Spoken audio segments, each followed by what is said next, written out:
بسم اللہ الرحمن الرحیم۔ ہر طرح کی تعریف اور حمد و ثنا اللہ تعالیٰ ہی کے لیے ہے اور لاکھوں کروڑوں درود و سلام اللہ کے حبیب حضرت محمد مصطفیٰ صلی اللہ علیہ وآلہ وسلم کی ذات اقدس پر۔ السلام علیکم معزز ناظرین، سیرت النبی پارٹ 40۔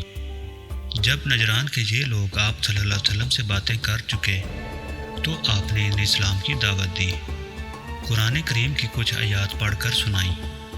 آیات سن کر ان کی آنکھوں میں آنسو آ گئے، ان کے دلوں نے اس کلام کی سچائی کی گواہی دے دی، چنانچہ فوراً ہی آپ صلی اللہ علیہ وسلم پر ایمان لے آئے۔ ان لوگوں نے اپنی مذہبی کتابوں میں حضرت صلی اللہ علیہ وسلم کی صفات اور خبریں پڑھ رکھی تھیں، اس لیے آپ کو دیکھ کر پہچان گئے کہ آپ ہی نبی آخر الزمان ہیں۔ اس کے بعد یہ لوگ اٹھ کر جانے لگے تو ابو جہل اور چند دوسرے قریشی سرداروں نے انہیں روکا اور کہا، خدا تمہیں رسوا کرے، تمہیں بھیجا تو اس لیے گیا تھا کہ تم یہاں اس شخص کے بارے میں معلومات حاصل کر کے انہیں بتاؤ، مگر تم ان کے پاس بیٹھ کر اپنا دین ہی چھوڑ بیٹھے۔ تم سے زیادہ احمق اور بے عقل قافلہ ہم نے آج تک نہیں دیکھا۔ اس پر نجران کے لوگوں نے کہا، تم لوگوں کو ہمارا سلام ہے، ہم سے تمہیں کیا واسطہ، تم اپنے کام سے کام رکھو، ہمیں اپنی مرضی سے کام کرنے دو۔ اللہ تعالیٰ نے سورہ المائدہ میں ان کی تعریف بیان فرمائی۔ اسی طرح قبیلہ ازد کے ایک شخص جس کا نام زماد تھا مکہ آئے، یہ صاحب جھاڑ پھونک سے جنات کا اثر ظاہر کیا کرتے تھے۔ مکہ کے لوگوں کو انہوں نے یہ کہتے سنا کہ محمد پر جن کا اثر ہے۔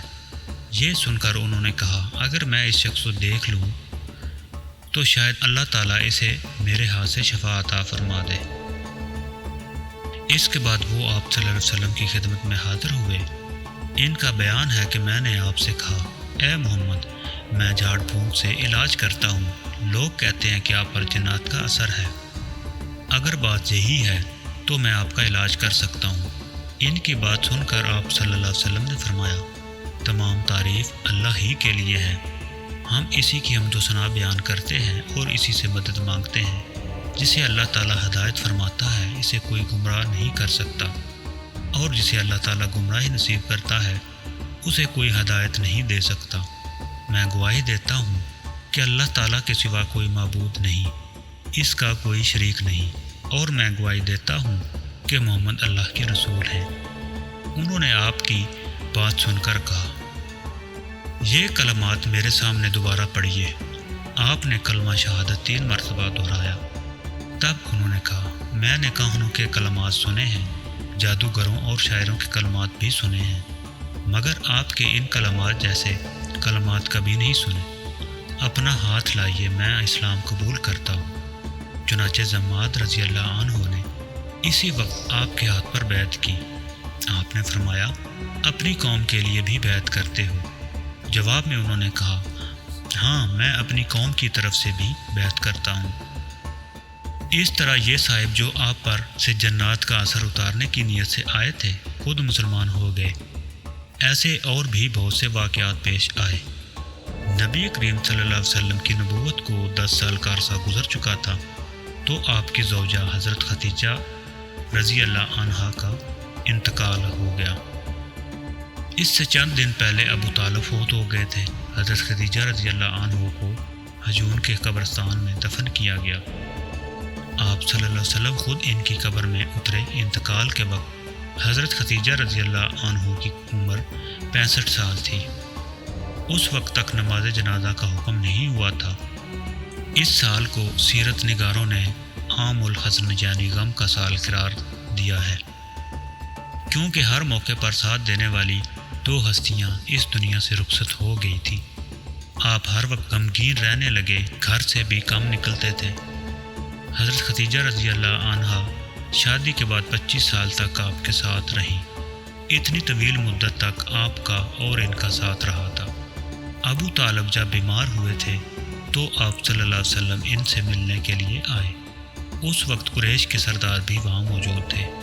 آپ نے چچا سے فرمایا، چچا، لا الہ الا اللہ پڑھ لیجئے تاکہ میں قیامت کے دن آپ کی شفاعت کر سکوں۔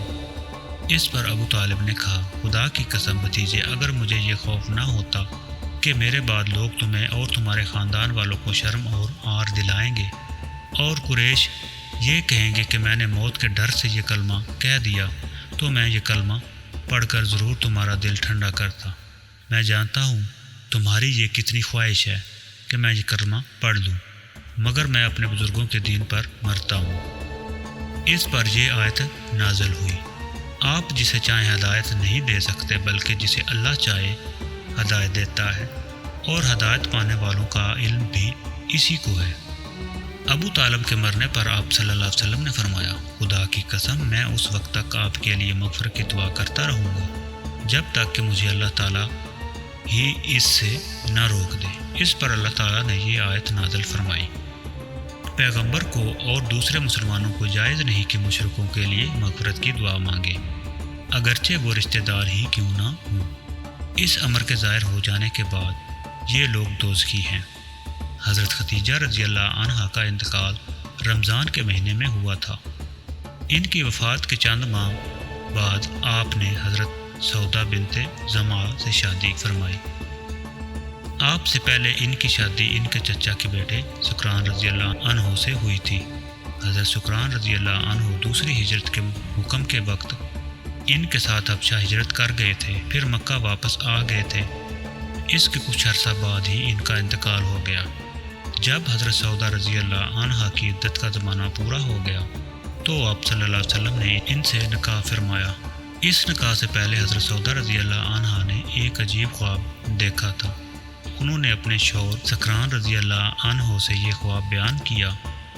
خواب سن کر سکران نے کہا اگر تم نے واقعی یہ خواب دیکھا ہے تو میں جلد ہی مر جاؤں گا اور رسول اللہ صلی اللہ علیہ وسلم تم سے نکاح فرمائیں گے۔